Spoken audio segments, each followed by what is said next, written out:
14th episode की शुरुआत में हम देखते हैं कि सेना बहुत ज़्यादा घबरा गई थी।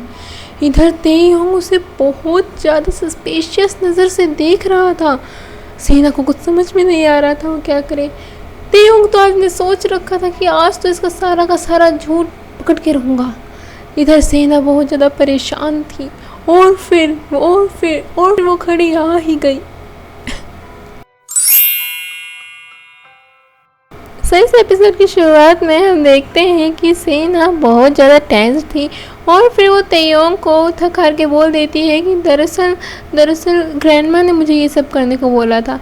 और जब तेयोंग बोलता है कि वाकई में ग्रैंडमा ने तुम्हें ये सब करने को बोला था, तो फिर उसके चेहरे पर आ जाती है शिकंज। और ये शिकंज देख करके तेयोंग समझ जाता है कि कुछ तो गड़बड़ घोटाला है। और फिर सेना के बार बार बोलने के ऊपर कि हाँ ग्रैंडमा ने ही मुझे ये सब करने को बोला था, तो वो बोलता है चलो ठीक है तुम अपना ध्यान रखना। और फिर सेना चली जाती है किसके पास। अब उसने इतना बड़ा जो झूठ बोल दिया था तो ग्रैंडमा को भी तो मतलब समझाना था, तो सीधा जाती है ग्रैंडमा के पास। लेकिन उसे ये नहीं पता था कि हमारा तेयोंग भी उसका पीछा कर रहा है।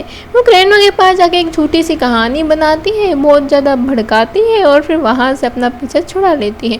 और फिर वो जाती है किसके पास, सोचो तेमू के पास।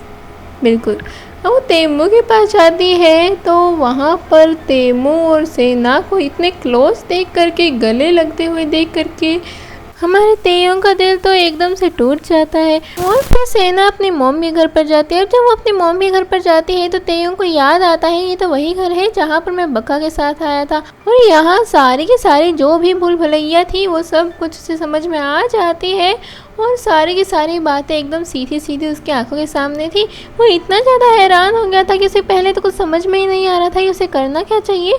लेकिन फिर वो सेना को फिर से एक मीटिंग पे बुलाता है और उसे उसके सारे के सारे झूठ गिनवाता है कि तुमने मुझसे ये सारे झूठ बोले, तुम्हें ज़रूरत क्या थी ये सब झूठ बोलने की।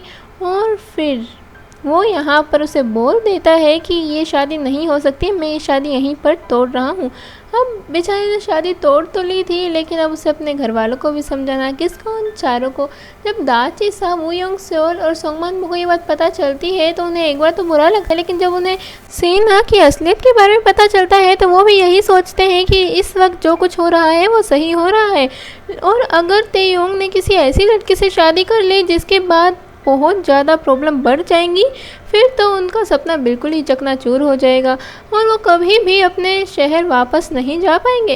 इसलिए उन्होंने अपने शहर जाने की उम्मीद तो बिल्कुल ही छोड़ दी थी और जो चीज़ें वो अपने रिलेटिव्स के लिए लेकर के आए थे वो खुद ही यूज़ कर रहे थे। अब सोंगमान बो के दिमाग में न जाने क्या आइडिया आता है और वो एकदम से बका के घर पर जाता है।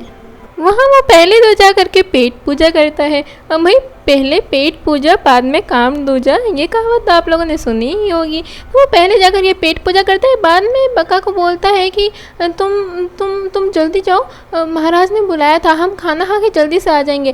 और वो बाकी के सारे तो जल्दी से अपना खाना खा लेते हैं, लेकिन सोंगमान वो एक एक चावल का दाना एक एक बार उठा के खा रहा था।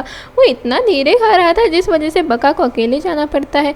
और फिर बाद में उन दोनों को भी समझ में आ जाता है कि सोंगमान वो ऐसा क्यों कर रहा था। सोंगमान वो उन दोनों को समझाता है कि जब तक वो दोनों क्वालिटी टाइम स्पेंड नहीं करेंगे तब तक उनका रिलेशनशिप आगे कैसे बढ़ेगा। और फिर जब वो पूछते हैं कि लेकिन तब तक हम यहाँ पर क्या करेंगे, बोर हो जाएंगे, तो वो बोलता है उसके लिए भी मेरे पास आइडिया है। और वो जाते हैं पूल में, वहाँ पर वो इतना एंजॉय करते हैं, एंजॉय तो क्या करते हैं, सारा का सारा ठरकीपना वहीं पर दिखाते हैं। वहीं दूसरी ओर तेयोंग बका को बोल ही देता है कि मैं तुमसे ही प्यार करता हूँ और तुम्हें छोड़कर कहीं भी नहीं जाऊँगा, शादी भी तुमसे करूँगा और तुम्हारे साथ ही रहूँगा पूरी ज़िंदगी भर। अगले दिन तेयोंग सेना को बोल देता है कि मैं तुमसे शादी यहीं तोड़ रहा हूँ, मैंने तुम्हारी सारी काली करतूतें देख ली हैं और अब ये मत सोचना कि मैं पहले की तरह तुम्हारे बहकावे में आ जाऊँगा।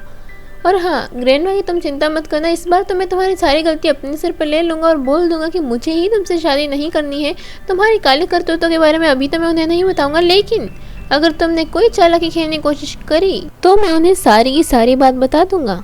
दूसरी ओर तेमू अपने फादर को पागल बना देता है।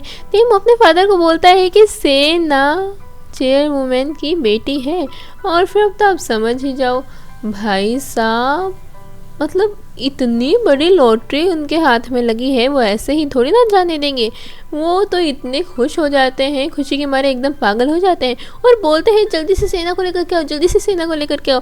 और जैसे ही सेना उसके सामने आती है उसको बोलने लगते हैं मुझे पता ही था तुम हीरा हो, हीरा। वो उसकी ऐसे तारीफ करते हैं जैसे तो भगवान को कोई मस्का लगा रहा हो, भगवान जी प्लीज इस बार पास करवा दो, अगली बार पक्का पढ़ूंगा। और यहाँ वो अपनी उन सारी बातों के लिए अपोलोजाइज भी करते हैं जो सब उन्होंने सेना को कहा और उसके साथ किया। सेना तो एकदम हवा में उड़ रही थी, लेकिन अब प्रॉब्लम ये थी कि डीएनए रिपोर्ट कहाँ से लेकर के आएगी। डीएनए भी तो चेक करवाना था ना कि वो वाकई में चेयरवुमैन की बेटी है या फिर नहीं है। अब उसे उसके लिए चाहिए था बका का डीएनए, और वो आता कहाँ से, उसका खून तो वो निकाल नहीं सकती थी। इसलिए उन्होंने प्लान बनाया कि वो उसका एक बाल ले आएगी जिससे डीएनए टेस्ट हो जाएगा और वहाँ पर नाम आ जाएगा सेना का। अब वो तीनों ही दिनों बैठ कर के सेना की चुगली कर रहे थे, वो ऐसी है, वो ऐसे है, वो ऐसी थी, ये ऐसी थी। क्राउन प्रिंसेस के बारे में बहुत ज़्यादा अफवाह उड़ रही थी। वैसे भी पिछले ज़िंदगी में भी वो कहाँ पर इतनी कुछ खास अच्छी थी, ये है वो है। और फिर वहाँ पर दाची साउथ बताता है कि मुझे तो ये तक पता है कि जब उनकी छोटी बहन की क्राउन प्रिंस के साथ शादी तय हो गई थी तो उन्होंने अपनी छोटी बहन का चेहरा जला दिया, जिसे सुन करके वो काफ़ी ज़्यादा हैरान हो जाते हैं। इधर तेयोंग इतने अच्छे से प्रेजेंटेशन दे ही रहा था कि तुरंत तेमू एकदम से रियल तेयोंग की पिक उसमें डाल देता है और एक छोटी सी क्लिप भी डाल देता है जिसमें साफ साफ दिख रहा था कि जो रियल तेयोंग है वो हॉस्पिटल में है और यहाँ पर सब हक्के बक्के हो जाते हैं और ये सीन यहीं पर कट हो जाता है। और फिर नेक्स्ट सीन में हम देखते हैं कि तेमू तेयोंग को धमकी दे रहा होता है कि कुछ ही दिनों में तुम्हें यहाँ से धक्के मार के निकाल दिया जाएगा। सेना अपने मॉम से माफ़ी मांगती है कि उसने उसके साथ इतना ज़्यादा रूड बिहेव किया और उनसे रिक्वेस्ट करती है कि हम सभी मिलकर के डिनर करते हैं। तो बका, उसकी मॉम और सेना वहाँ पर डिनर करने जाती हैं और फिर थोड़ा सा क्वालिटी टाइम स्पेंड करती हैं और उसी दौरान मौका देख करके वो बका का एक बाल ले लेती है डीएनए टेस्ट के लिए। ये तो वही बात हो गई कि बगल में छोरा गांव में ढिंडोरा। सेना अपना खुद का ब्लड टेस्ट करवाती तो भी डीएनए रिपोर्ट में वो उन्हीं की तो बेटी कहलाती, लेकिन फिर भी बेचारी को इतनी मेहनत करके बका का बाल लेकर के उसके बाद डीएनए टेस्ट करवाना पड़ा। अब जैसा सोचा था वैसा ही होता है। तेमू पहले तो उन्हें डीएनए रिपोर्ट दिखाता है और फिर बाद में चेयरवुमैन को बोलता है कि वहाँ पर आपकी बेटी बैठी है, जाकर के देख लीजिए। अब जैसे ही चेयरवुमैन सेना को देखती है तो वो हक्की बक्की रह जाती है। वो मन ही मन में सोचती है कि ये मेरी बेटी तो है, लेकिन इन्हें कैसे पता चला। और फिर बाद में जब वो बोलते हैं कि ये आपकी वही बेटी है जो गुम हो गई थी तो वो और भी ज़्यादा हैरान हो जाती है। सेना चेयरवुमैन को बोलती है आप बैठिए, मैं आपके लिए कुछ खाने को लेकर के आती हूँ। सेना चली गई थी लेकिन चेयरवुमैन के दिल में बहुत सारी बातें उलट पुलट हो रही थी। चेयरवुमैन सोचती हैं कि हाँ ये सच है कि तुम मेरी बेटी हो, लेकिन तुम वो नहीं हो जिसको मैं ढूंढ रही हूँ।